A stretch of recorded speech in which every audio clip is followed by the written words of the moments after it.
The most important lesson I've ever learned about focus came from catching poisonous snakes.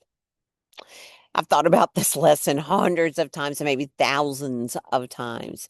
And honestly, this lesson might be responsible for my entire career. Right now, I'm sitting in my garden after a long day of planting flowers.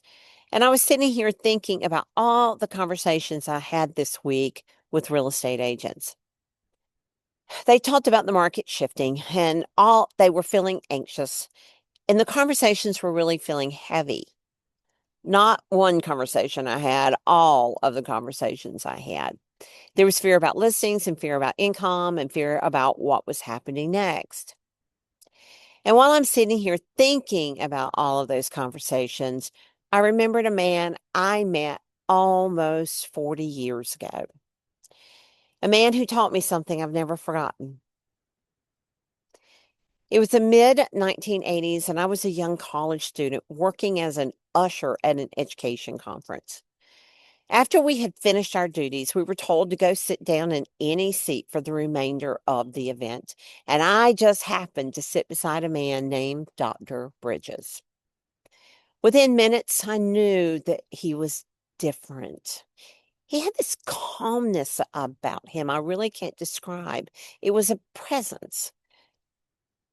At the time, he was the head of a major public school system in the South.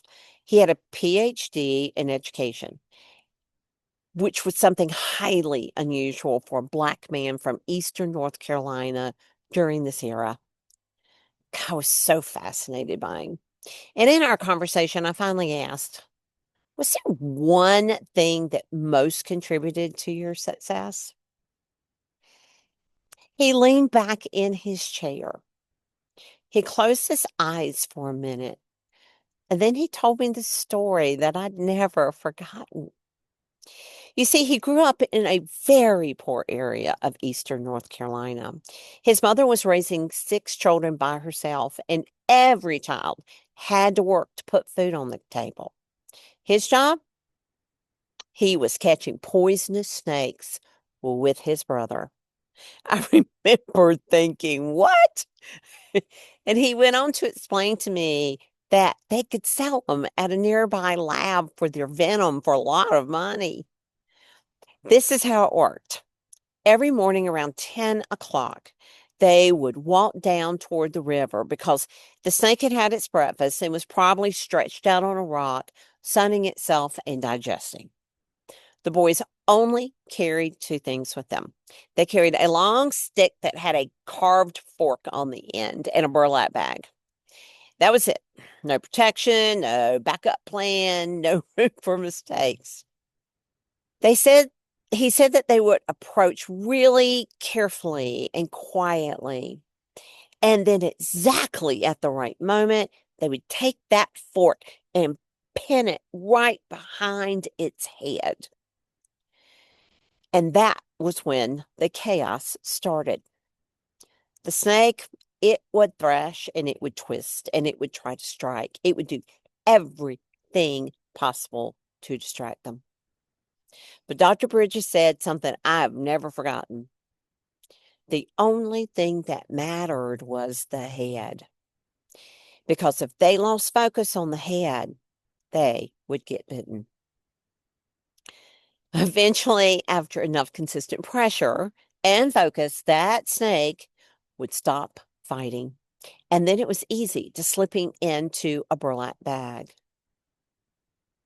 Then he looked at me and said, that's how life works too. He told me that growing up catching snakes, it taught him that most people lose because they get distracted by movement instead of trying to stay focused on what matters the most. I can tell you this, over the course of my career, every major breakthrough that I've had came down to that exact lesson. Not doing more, not chasing everything, not getting emotional in every shift. Focus. Especially when things get chaotic And maybe that's why the memory of him came up to me this week, because the market feels a little bit like a snake right now. There is movement everywhere. Headlines, fear, uncertainty, distractions, noise. And many agents are losing their focus on the things that matter the most: relationships, communication, skill development, strategy, and consistency. The agents who will come out stronger from this market won't be the ones reacting to every movement. They'll be the ones that stay focused on the head. Thank you, Dr. Bridges.